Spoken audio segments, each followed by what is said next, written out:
because a lot of people are glossing over this, as I think a lot of people are glossing over a lot of big stuff, which may be understandable in the sense that most people feel powerless to do anything about it.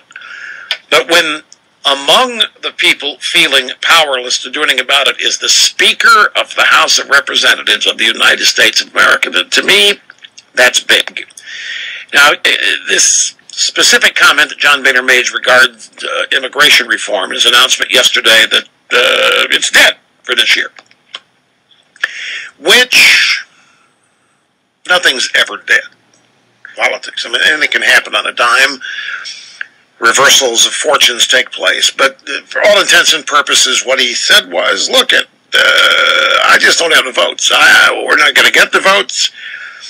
Wall Street Journal picked up the refrain, as we shared with you, blaming talk radio. Primarily. A little bit of blame to the Heritage Foundation and Jeff Sessions, but primarily blaming talk radio, actually blaming the House leadership for being afraid of talk radio, was the Wall Street Journal's point. What did Boehner say? Boehner said that the primary reason we're not going to proceed with immigration reform is a widespread doubt about whether this administration can be trusted to enforce the law. And people said, oh, okay, ho-hum. Now, that's not a ho-hummer to me. That is major. If the chartered body in our government that makes the law decides not to, because they don't think it'll matter, because the executive branch will just ignore it, I mean, that's a breach of serious proportion. That is a constitutional challenge and crisis that is very real, that nobody apparently has the courage to do anything about because of the president's race. If the Speaker of the House really believes that, if members of Congress, and by the way, there's every reason to believe it, the president does behave outside the Constitution.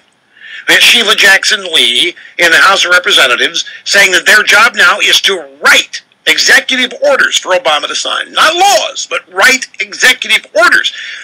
During his State of the Coup speech, when Obama announced that if they didn't do what he wanted, he's going to go do it anyway, the Democrats stood up and cheered.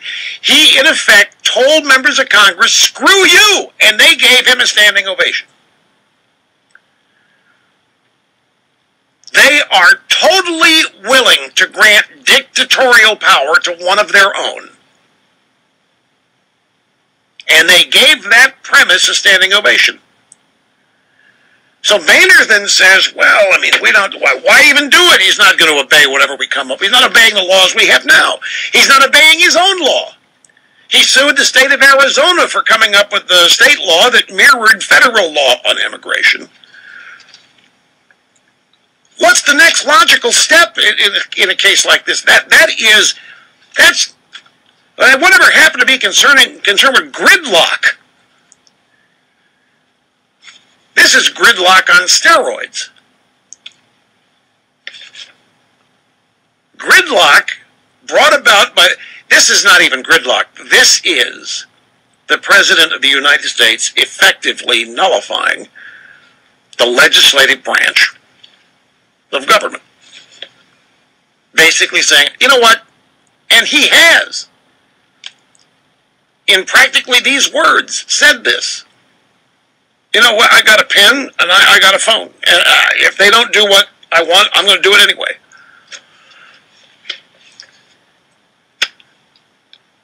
But you can't impeach the first black president, no matter how corrupt or how lawless. So, What did Dr. King say? He dreams of the day, or dreamt of the day, when we would judge men by the content of their character instead of the skin color. And skin color is everything now. And it is acting as a paralyzing agent. So we can expect more executive orders. And on tap, right on the schedule, the president announced that he wants to extend lawlessness for 3 more years. The lawlessness that would allow you to keep your current insurance plan, which is in violation of Obamacare. It is against the law. Aspects of Obamacare make your current plan illegal. But remember, Obama's given you a waiver. He's not going to punish you for having an illegal policy. He's not going to have the authorities pursue you.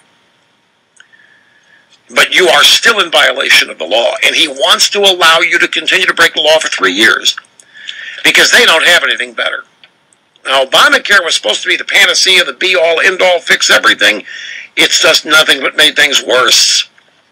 And so to get past the 2014 midterms, the 2016 presidential, we'll just delay Obamacare for 3 more years. We'll just delay the fundamental aspects of Obamacare. The president has decided, you know what, let's just delay it so that we don't make it any bigger of a target.